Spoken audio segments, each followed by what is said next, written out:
Olá, bom dia. Essa semana é especial aqui na Assembleia Legislativa. É que vai ser realizado hoje um seminário que é sobre a participação política das mulheres. É Mais Mulheres na Política, o nome oficial. E a gente vai ter uma presença super ilustre, que é da presidente do Tribunal Superior Eleitoral, a ministra Carmen Lúcia, que vem fazer a palestra magna desse evento. E a gente só vai conversar um pouquinho agora a respeito de tudo que vai acontecer aqui, só para você entender a dimensão dessa participação feminina na política, os avanços, os retrocessos e tudo que aconteceu ao longo desse tempo. E só para conversar mais sobre isso, para você entender melhor a respeito disso, a minha convidada de hoje para o café é a professora Meire Ferreira, que além de professora é pesquisadora, é autora de muitos livros, então tem muita coisa para conversar com a gente. Bom dia, Meire, seja muito bem-vinda. Bom dia, Amanda, bom dia a todos. Prazer estar com vocês. Esse seminário já é o segundo seminário, né, sobre mais mulheres na política. Ele tem um nome bastante sugestivo que sugere exatamente o que a gente pensa, mais mulheres na política. Sim. Mas qual é a nossa posição hoje, Meire? Bom, primeiro falar do que o seminário ele é uma iniciativa do Senado Federal, né? Nesse momento no Maranhão está sendo coordenado pela senadora Elisiane Gama, com apoio de todos os movimentos de mulheres interessadas de realmente ampliar essa participação. A gente fazendo um balanço crítico da participação das mulheres na política no Brasil, né, a gente tem que fazer alguns recortes. Primeiro dizer que a nossa democracia é uma democracia tardia, já que só incluiu as mulheres e os negros na década de 30 do século XX, né, e de 30 para cá, os esforços que as mulheres têm feito para se inserir, para ser representada na política, têm sido assim, bastante difíceis, pode-se dizer. O fato é que, mesmo com todos os esforços desses últimos 90 anos, quase 100 anos, né, de presença da mulher na política, nós ainda somos subrepresentadas, já que no Congresso Nacional nós somos 513 deputados, né, e apenas 91 mulheres, né? Isso significa dizer, isso representa, na América Latina, por exemplo, o Brasil está lá no final da linha, né? Como dos países mais subrepresentados, né? E quando você analisa isso no âmbito mundial, você vê que nós estamos em centésimo, quinquagésimo terceiro, segundo os dados da ONU, no ranking nacional.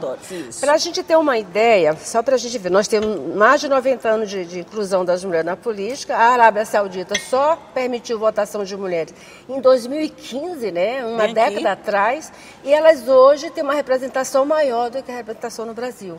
Né? Ou seja, na Arábia Saudita, que é um país extremamente fundamentalista, as mulheres têm uma presença maior do que no Brasil, que se diz um país democrático. Ótimo. Agora uma pergunta para ti que trabalha exatamente com isso. O que justifica isso, ou quais foram os fatores que levaram a isso, a Arábia Saudita ter essa representatividade durante um tempo tão pequeno, pouco mais de uma década, né? E a gente, ao longo desse tempo todo, não ter conseguido essa representatividade que a gente busca tanto? Tem dois pontos que a gente pode refletir. O primeiro é que no Brasil a cultura patriarcal é muito profunda, né? Nessa cultura patriarcal, que é um resquício, né, dos séculos passados, né? Talvez a demarcação seja do século XVI, XVII, o Brasil não conseguiu diluir. Então, as relações patrimonialistas também são muito profundas, né? As relações familistas também, que fazem, por exemplo, que você tenha hoje na política uma relação extremamente de família se repetindo, se reproduzindo, coisa que a gente já viu se diluir em outras nações, aqui ainda presente. No Maranhão isso é muito presente, né? Além do fato de que há uma resistência muito grande, né? Talvez porque as legislações são flexíveis, dos homens, já que o poder, os partidos, né? Eles estão efetivamente, né, claramente na mão dos homens, né? São os homens que dominam o poder. E isso, quando eu falo da democracia tardia, como até 1930 as mulheres não votavam, nem tinham direito à escolha, então consolidou-se uma cultura de que nós não precisamos estar representados. E quando você analisa o discurso do início do século, dos homens que eram contrários ao voto feminino, eles dizem assim, mas não precisa as mulheres votar, os maridos já votam por elas, né?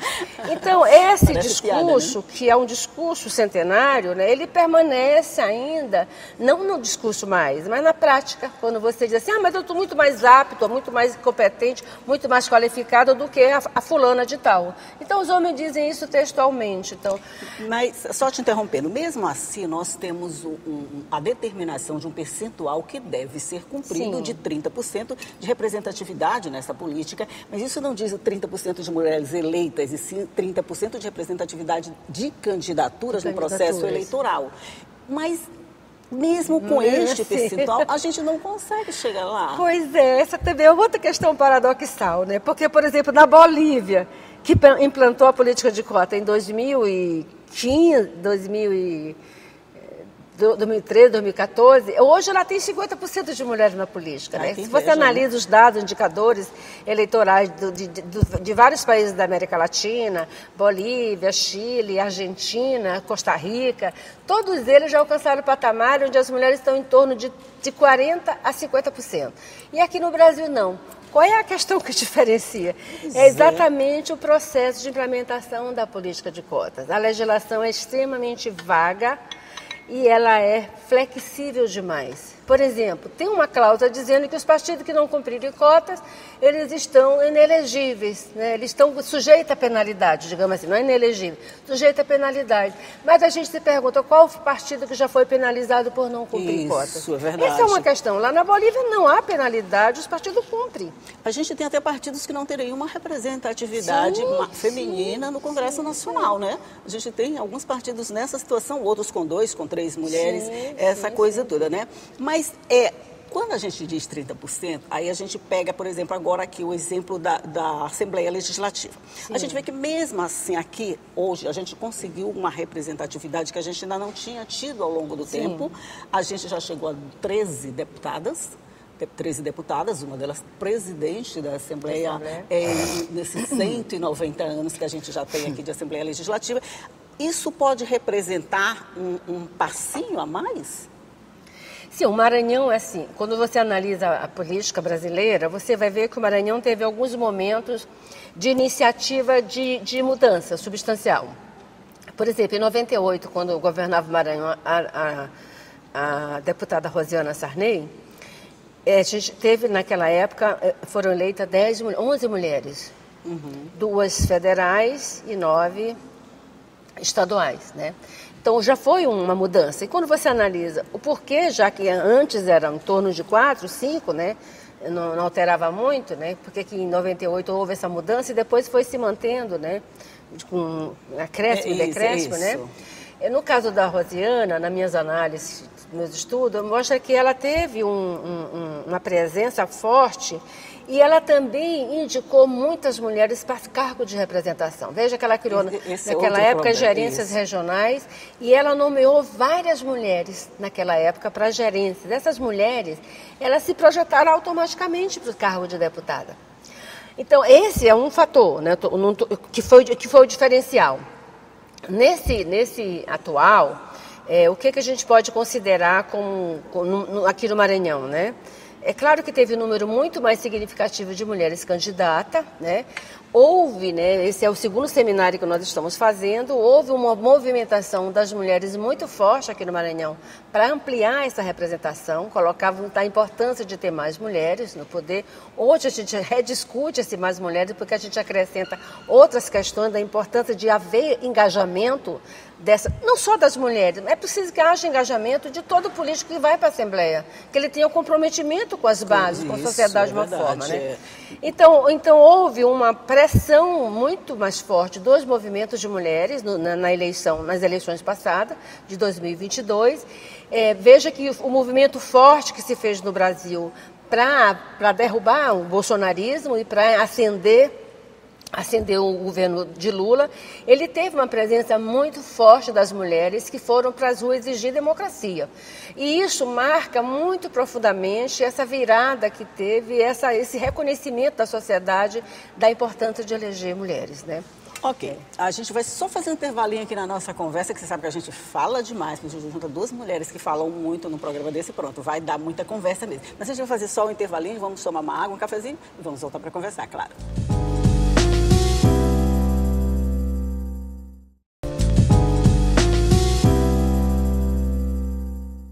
Já estamos de volta conversando aqui sobre a participação de mais mulheres na política, isso por conta de um seminário que vai ser realizado aqui hoje, com a participação ilustre da presidente do TSE, a ministra Carmen Lúcia, a senadora Elisiane e de todas as outras mulheres que formam a base desse trabalho pela luta de mais mulheres na política. Eu estou falando com uma delas aqui, que é a Meire Ferreira, e a gente falou um pouquinho dessa representatividade de mulheres em cargos de comando.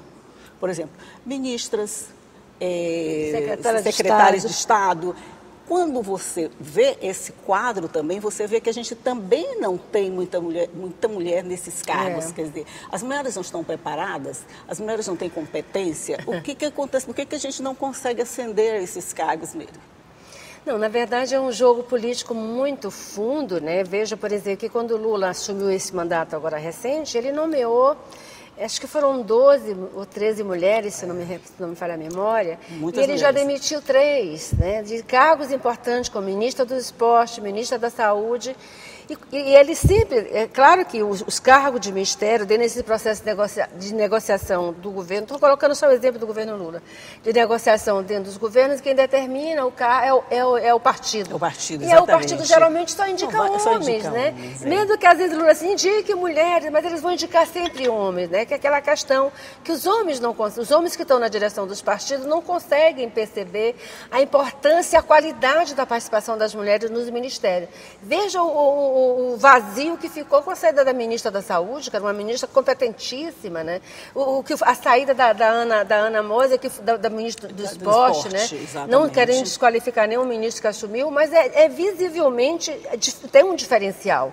E quando os partidos indicam alguém que não tem essa competência, desconhece a participação da mulher, porque o jogo político ele é muito bruto, né? E nesse jogo político as mulheres não conseguem, né, de certa maneira, furar essas barreiras para mostrar que tem qualificação, tem competência e sabe competir. Né? Pois é, mesmo assim, de 2020 para 2024, a gente teve um crescimento, mesmo que tímido, dessa representatividade. Acho que não chegou a 3%, se eu não me engano. Sim. Mas a gente teve um crescimentozinho. Esse crescimentozinho pode indicar que a gente está no caminho certo e que a partir de agora, com todos esses movimentos, a gente pode conseguir subindo degrau a degrau? Sim, sim. É claro que teve um aumento significativo no Congresso Nacional. Por exemplo, na eleição de 2018, que vai de 19 a 22, né, 21, né, 19 a 22, nós éramos 51 mulheres eleitas, né? E na eleição de 22, que está em vigor nesse momento, nós somos 91. Houve um crescimento. E eu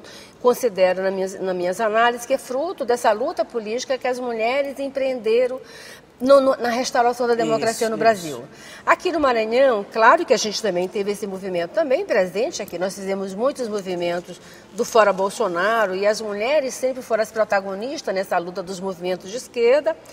E isso é certamente também lógico que você teve uma pressão dentro do Estado, né, do governo de Flávio Dino, né, para ter maior presença de mulheres dentro do secretariado, e isso certamente que contribuiu para aumentar de 7, né, para 12 mulheres que hoje estão à frente aqui do Legislativo do Maranhão. Né. É claro que a eleição da deputada Iracema, né, que representa um avanço político, a primeira vez que nós temos uma mulher presidente da Assembleia, é claro que é um avanço político, fruto de uma luta das mulheres e, logicamente, fruto também de um certo cuidado, né, do governador Brandão de também contemplar as mulheres que o apoiaram na eleição de 2022, né, para que pudesse realmente contrabalançar essa democracia.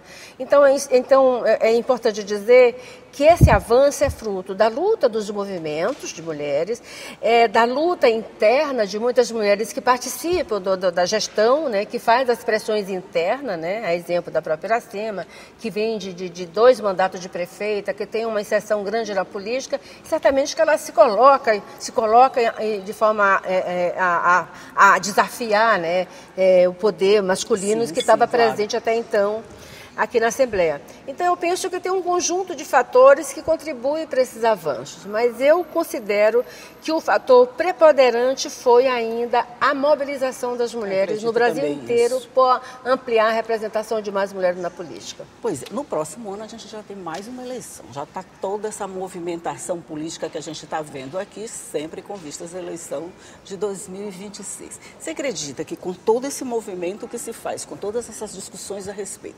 2026 pode representar um passo a mais? Com certeza, eu estou acreditando muito nisso, né? Veja que primeira coisa que a gente tem que analisar nesse processo, né? E eu tenho feito análise de eleitorais aqui do Maranhão desde 2012, né? Fiz inclusive pesquisas envolvendo vários municípios, as câmaras municipais, para ver que está havendo um aumento substancial de mulheres candidatas. Porque qual era o problema antes? O problema antes é que as mulheres nem se colocavam. E não se colocava porque não se sentiu apoiada, não tinha recurso, não tinha quase que absolutamente nada, né?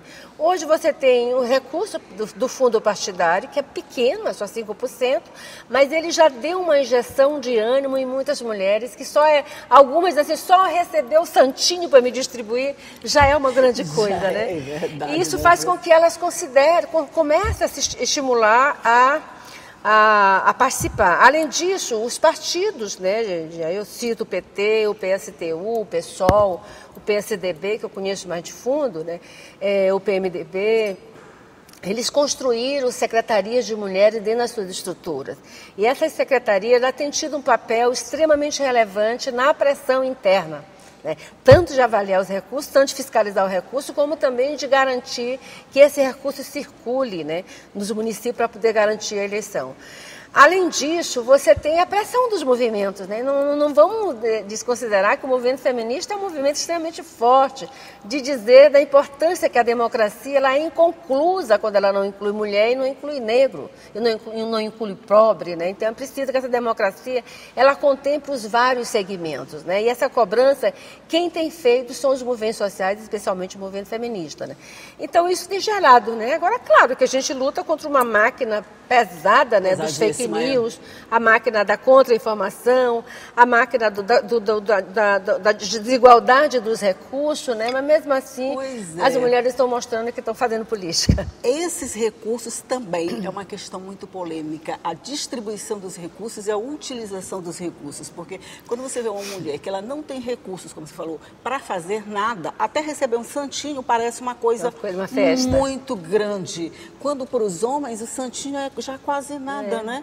Para nós representa muita coisa. Essa distribuição de recursos, ela precisa dessa fiscalização, ela precisa desse acompanhamento para ela ser efetiva e dar esse gás que a gente espera. Ela precisa que esses candidatos, os partidos que estão infringindo a legislação, eles sejam punidos. Nós temos muitas denúncias de partidos que desviaram os recursos das mulheres, que botaram os recursos para os homens, ou seja, que potencializaram as candidaturas dos homens, tiraram das mulheres. Tem muitas denúncias, né, que é preciso que o TSE apure e puna esses partidos que não estão cumprindo essa política de forma correta, né? Se houvesse um cumprimento dessa política dos 5%, com um controle realmente das secretarias de mulheres, a gente com certeza teria uma socialização maior do recurso público para a campanha, né? Mas eu acredito que hoje, com esse seminário que nós estamos realizando, não só esse, mas vários outros... Todos esses assuntos estão na pauta, né? Pois é, isso aí tem alertado muitas mulheres que estão no partido, tem inclusive fóruns de mulheres de partido, que estão alerta, que estão chamando a atenção e que estão fazendo a disputa interna.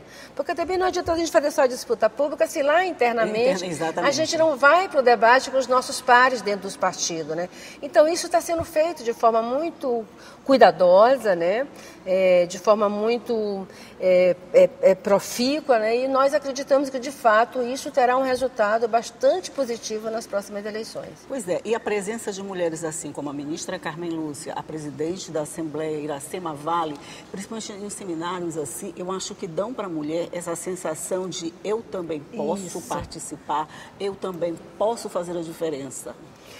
Com certeza, né? A presença da Carmen aqui no Maranhão realmente para nós é uma deferência grande, né? Já que ela hoje representa a voz da democracia, por isso a fala dela será nesse tom. E os enfrentamentos que essa mulher passou de 2018 para cá, não dá para a gente desconsiderar, né? Ela foi forte, corajosa de ter enfrentado a extrema-direita, né? E ela continua enfrentando, porque dentro da conjuntura que nós temos, a extrema-direita não morreu, ela está aí, viva, né? Nos afrontando todo o tempo. E a Carmen Lúcia representa exatamente a justiça, a dignidade, né, e o enfrentamento que ela coloca de forma muito qualificada. Nós temos também uma presença forte da senadora Elisiane Gama, que está concorrendo novamente à eleição. A senadora Ana Paula também está presente nesse evento. A deputada Iracema, que nos abrigou no espaço para fazer o evento e tem sido uma voz extremamente importante na luta feminina e na luta feminista para ampliar os espaços de poder, né? E trazendo realmente este tom que nós queremos dar. Por que é importante nós estarmos na política? É muito importante a gente ressaltar. O que mulher quer fazer na política? Alguém me perguntou isso há 30 anos. Meire, o que mulher quer fazer na política? Ela já tem tudo. A gente fica se perguntando, será, né? Se a gente quer exatamente essa divisão igualitária de poder. Até mesmo pensar que a política ela pode alterar as relações dentro do mundo doméstico, quando a gente, por exemplo, olha, a política determinou que agora quem lava a louça é você e quem cuida das crianças é você. Então, isso aparentemente não é uma questão política, mas é política porque ela garante que as mulheres possam ter mais tempo para participar socialmente do mundo público, né? Então, essas questões a gente fala muito pouco, mas é muito importante politizar determinados debates que diz que é coisa de mulher. Creche não é coisa de mulher, câncer de mama não é coisa de mulher, câncer de útero é coisa de mulher, porque tem todo um processo de participação sem presença dos homens que eles precisam conhecer melhor como cuidar de nós. Olha, a gente passaria a manhã inteira aqui falando sobre isso e ainda ia faltar tempo, com toda certeza. É verdade. Mas muito obrigada pela sua participação aqui, por todos esses esclarecimentos, por toda dividir essas informações, esses conhecimentos com a gente. Eu tenho certeza que esse seminário vai ser super importante e a gente vai colher bons frutos de todo esse trabalho que vocês vêm fazendo há tanto tempo e que cada hora chega mais mulheres para somar, para fazer barulho e para ter resultados bons. Ok, obrigada. Posso falar só rapidinho sobre a programação do seminário? Vai ser na segunda-feira, começa o primeiro painel às 10 horas, que é sobre mais mulher na política, sobre a luta das mulheres, da história das mulheres na política, né? Que tem eu, Meire Ferreira, Silvane Magali e Antonieta nesta mesa. Depois temos uma mesa falando sobre a questão eleitoral, falando mais dessa parte, como estruturar uma campanha, como ver a parte de legislação. E no final nós teremos, no meio desse, teremos a abertura, né, com a Carmen Lúcia, que vai falar sobre democracia, as vozes da democracia, que é tudo que nós esperamos, queremos. E final nós discutimos este fórum, como é que ele será representado para os próximos anos. Okay. Convidamos todos vocês. Está todo mundo convidado para participar hoje, a partir das 10 horas, aqui na Assembleia Legislativa, e que vai até a tarde, tem muita coisa para ser discutida e todas muito interessantes, com toda certeza. Meire Ferreira, muito obrigada. Bom dia para você. Bom dia para você que está aí do outro lado, que ficou sabendo desse evento que vai acontecer, e sobre essa luta de todas as mulheres por mais participação e representatividade política. Tchau e até a próxima.